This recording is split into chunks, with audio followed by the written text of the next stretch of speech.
45 सीटों का मैं इसलिए कह रहा हूँ क्योंकि 3 से 5 सीटें तो बीजेपी जेन्युइन भी जीती है, ये बात तो है। अब जो सीटें बीजेपी हारी है, समझिए आप, जो सीटें बीजेपी जो हारी है उनमें तो पिटीशंस डल सकती हैं। कौन डालेगा वो पिटीशंस? बीजेपी नहीं, जो जीती है बीजेपी तो वो डालेगी ना। डाल सकती है क्या बीजेपी? सॉरी, मैं आपको दोबारा बताता हूँ ये बात। जो सीटें बीजेपी जीती है वो तो कभी नहीं डालेंगे, उसका तो मतलब ही नहीं। जो सीटें बीजेपी हारी है 22, तो क्या बीजेपी का कोई भी कैंडिडेट ये कह के पिटीशन डालने को तैयार होगा कि ये ईवीएम में धांधली से चुनाव जीता गया? वो तो नहीं होगा, क्योंकि फिर तो 70 की 70 सीटें निरस्त हो जाएंगी। तो इसीलिए 45 सीटों पे मैं इसलिए कह रहा हूँ क्योंकि 48 सीटों पे ये बीजेपी जीती है। 3 सीटें उनकी ऐसी हैं वो जो जेन्युइनली मुझे लगता है जीते हैं। 45 सीटों पे दोबारा चुनाव इसलिए हो सकता है क्योंकि, और 6 महीने के अंदर ही अंदर इसका फैसला भी कराना है, तो वो एक ही ग्राउंड पे होता है कि ये मशीनों के द्वारा गड़बड़ी करके चुनाव का कानून जो है उसकी धज्जियाँ उड़ा के, एक ही पॉइंट पे हम ये पूरा केस लड़ने के लिए बोल रहे हैं हर जगह, वो 6 महीने के अंदर अंदर डिसाइड हो सकता है। जो चुनाव हारे उन्हें तो कोई दिक्कत नहीं है, आप चुनाव भी नहीं लड़ते, आपको बड़ी दिक्कत हो रही है। और ये बातें अरविंद केजरीवाल जी या उनके नेता की तरफ से ऐसा कुछ बयान आया भी? मैंने अभी आपको इसीलिए, आप लोगों को तकलीफ ही इसीलिए दी है कि मैं आपको अगर ठाकरे साहब का बयान एक बार फिर दिखा दूं। तकलीफ तो हो रही है, लेकिन स्लीपर सेल्स रोक रहे हैं ना। अभी उन्होंने ठाकरे साहब ने, मैं एक बार, क्योंकि कुछ पत्रकार बंधु बाद में भी आए, तो मैं एक बार फिर दिखा देता हूँ क्या कह रहे हैं। 45 सीटों की क्या कह रहे हैं वो? हाँ, कोई सूची है? सूची है ना। 48 सीटें जो बीजेपी जीती है उसमें से को आप मानते हैं कि वो जेन्युइन भी जीत सकते हैं, तो उसको छोड़ देते हैं। 45 सीटों पे तो बिल्कुल पेपर, ये मशीनों में हेरा फेरी करके ही जीती है।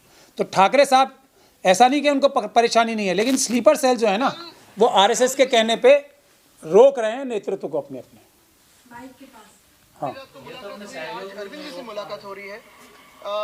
इसका तात्पर्य यही है कि जो भविष्य है हमारे देश का आज भी एक कोहरे में है, एक धुंधला हुआ है। क्योंकि अगर आप देखें तो पूरे देश में हर कोई चुनाव जो होता है, वोटर फ्रॉड और ईवीएम फ्रॉड, ये दोनों अगर सिस्टम्स अगर आप देखें तो हमें पता नहीं चलता है कि हमारा वोट जा रहा है कहाँ। फ्री एंड फेयर इलेक्शंस क्या हमारे देश में हो रहे हैं? क्या चुनाव हमारे फ्री एंड फेयर है? ये पूछने का आज वक्त आ गया है। और हम प्रिटेंड कर रहे हैं, हम एक बर्ताव कर रहे हैं ऐसे कि हम डेमोक्रेसी में हैं, लेकिन शायद हमारी डेमोक्रेसी अब नहीं रही है। ये जो प्रिटेंशियस डेमोक्रेसी है उसे दूर करने के लिए हर एक पक्ष को साथ में आना होगा। कर्टसी में विजिट तो थी, कल राहुल जी के साथ थी, आज अरविंद जी के साथ है, लेकिन देश भर में जो हमारे साथ हुआ है या फिर जो आज केजरीवाल साहब के साथ हुआ या कांग्रेस के साथ हुआ, कल होते होते बिहार में नीतीश जी के साथ भी होगा, उनकी भी सीट चली जाएगी और भाजपा सत्ता प्राप्त कर लेगी। आरजेडी के साथ होगा, फिर चंद्रबाबू जी के साथ होगा। और भाजपा का यही सपना है कि हर एक रीजनल पार्टी को तोड़ा जाए, मरोड़ा जाए और खत्म किया जाए। तो मैं इसीलिए बोल रहा हूँ आपसे। पीड़ा है सर। नहीं, अब अभी मैं, इन्होंने, गजेंद्र जी ने एक जेन्युइन सवाल किया था कि आपको लीडरों से ज़्यादा तकलीफ क्यों हो रही है, तो उसके 2 जवाब है। एक तो मैंने दिखा दिया कि उनकी तकलीफ है, लेकिन जो स्लीपर सेल्स है, इसीलिए मैंने आपको शुरू में कहा कि वो हमारी लड़ाई जो सिविल सोसाइटी की स्लीपर सेल्स है वो निर्णायक दौर में आ चुकी है। और हो सकता है अब हम स्लीपर सेल्स को बहुत जल्दी हरा देंगे। हर एक पॉलिटिकल पार्टी के अंदर स्लीपर सेल्स जो हैं, एक बात ये। दूसरी बात ये है कि आदित्य ठाकरे जी, राहुल गांधी जी या ममता बनर्जी साहिबा या जितने भी पॉलिटिकल पार्टीज़ के लीडर्स के नाम लिए जा रहे हैं ऑपोजिशन के, वो भी तो जनता के नौकर है ना। ये हमारा सॉवरेन पावर है। बाबा साहब डॉक्टर भीमराव अम्बेडकर ने जो हमें देश का मालिक बनाया ना, एक वोट का अधिकार देके, ये हमारी सबसे ज़्यादा परेशानी देश की जनता को, सिविल सोसाइटी को है। ऑपोजिशन पॉलिटिकल पार्टीज़ के नेताओं से भी ज़्यादा ये हमारी तकलीफ़ है, जनता की।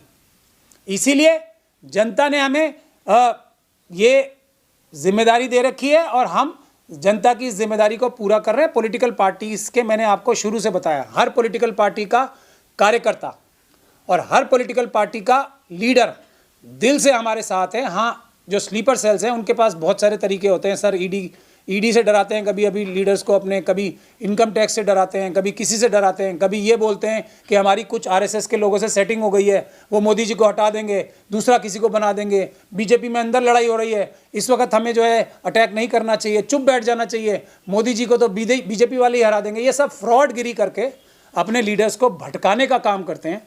ये काम अब निर्णायक दौर में आ चुका है, क्योंकि एक बार काट की हांडी नहीं, 10 बार तो कम से कम ये चढ़ा ही चुके होंगे जो स्लीपर सेल्स हैं। आपके सारे साथी टूट गए, आप निर्णायक दौर में आ गए, आप तो अकेले ही बचे हैं। अभी मैंने आप गजेंद्र जी लेट आए, मैंने 3 वीडियो दिखाई हैं, और ये भी अभी एक खबर आ रही है कि राहुल जी जो है वो मशीनों के खिलाफ एक जन आंदोलन शुरू करने वाले हैं। मार्केट साथी राहुल जी होंगे? नहीं, हमारे पुराने साथी और नए साथी या जो विदेशों से भी साथी आएंगे वो सब हैं, क्योंकि ये एक यूनिवर्सल प्रोसेस है। हमारी कोई नहीं है, मैं तो सबसे पीछे खड़ा हो जाऊंगा।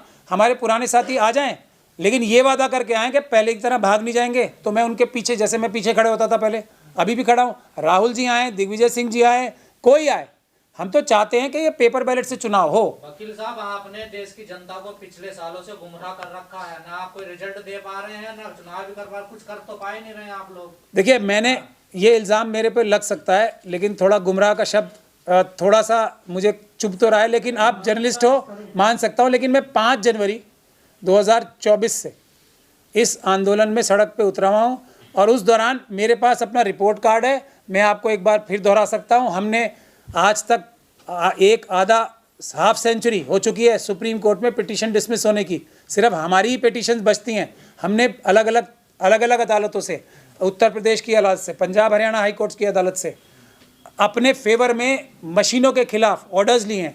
हाई कोर्ट से हमने ये ऑर्डर भी लिया है कि जो वीडियोग्राफी हमें मिलनी चाहिए हरियाणा की, उसके बाद सरकार को मजबूर होकर कानून तक बदलना पड़ा। और अब ट्रंप साहब ने भी कह दिया है, इसको मैं ये नहीं कह रहा कि मेरे कहने से कह दिया है, लेकिन ट्रंप साहब ने भी कहा है मोदी जी को बराबर में बिठा के कि पेपर बैलेट से चुनाव ही निष्पक्ष चुनाव की गारंटी है। और आपने पीछे लिखा हुआ है बैन ईवीएम, आपको लगता है सच में, क्योंकि बीते 1 साल से आप लगातार लड़ाई लड़ रहे हैं, कि कभी ईवीएम बैन कर पाएंगे आप लोग? नहीं, ये बात लगता नहीं है, मैं 100% श्योर हूँ, इस देश में बहुत जल्दी पेपर बैलेट से चुनाव होंगे, ये बैन ही होगी। कब तक होंगे? ये कब तक का मैंने आपको बताया ना, बिहार के चुनाव अगर पॉलिटिकल पार्टीज हमारा साथ दे दें, हमारी नहीं, ट्रंप साहब की सुन लें। ट्रंप साहब का भी मैंने वीडियो दिखाया था। तो अगर जुर्माना लगना शुरू हो गया ना, किस पे? जुर्माना तो आपके ऊपर